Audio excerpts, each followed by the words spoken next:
కృష్ణా జిల్లా పెనుమలూరు నియోజకవర్గంలోని ఫోరంకి లక్ష్మీపురం కాలనీలో వ్యవసాయ సహకార బ్యాంకు నందు అన్నదాత సుఖీభవ రెండవ విడత కార్యక్రమాన్ని నిర్వహించారు. ఈ కార్యక్రమానికి ఎమ్మెల్యే బోడే ప్రసాద్ ముఖ్య అతిథిగా హాజరై రైతులకు చెక్కులను పంపిణీ చేశారు. ఈ సందర్భంగా ఎమ్మెల్యే బోడే ప్రసాద్ మాట్లాడుతూ రైతులకు కూటమి ప్రభుత్వం చేసిన సాయాన్ని, ఇచ్చిన హామీలను వివరాలను వెల్లడించారు. ఏకాల సమయంలోనే రైతులకు ఇచ్చినటువంటి హామీని కూటమి ప్రభుత్వం నెరవేరుస్తుందని తెలిపారు. రెట్లు తెలియజేయడానికి 2000 రెట్లు రైతులు కష్టాలు అన్ని గ్రామాల్లో కూడా డొంక రోడ్లు.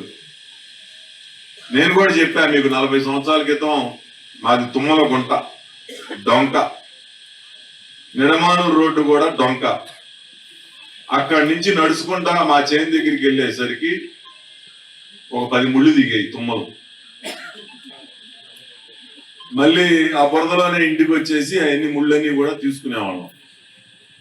అలాంటి రోజులు పోయినాయి. ఇవాళ కూలీల కొరత ఉంది, వ్యవసాయం చేయలేని పరిస్థితి ఉంది. ఒక కూలీని పెట్టుకోవాలి అంటే 700-800 కానించి 1000 రూపాయలు లేనిదే ఏ కూలీ రావట్లేదు.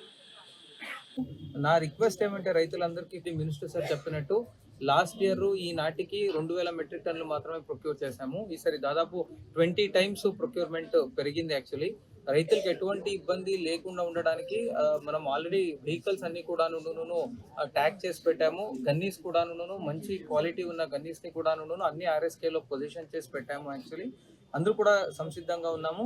నా రిక్వెస్ట్ ఏమంటే రైతులందరికీ కూడాను సో దయచేసి మీకు ఏమి సందేహాలు ఏమున్నా కూడాను VAS ని TAs ని కలవండి. వాళ్ళందరికీ చాలా డీటెయిల్డ్ గా ట్రైనింగ్ ఇవ్వడం జరిగింది.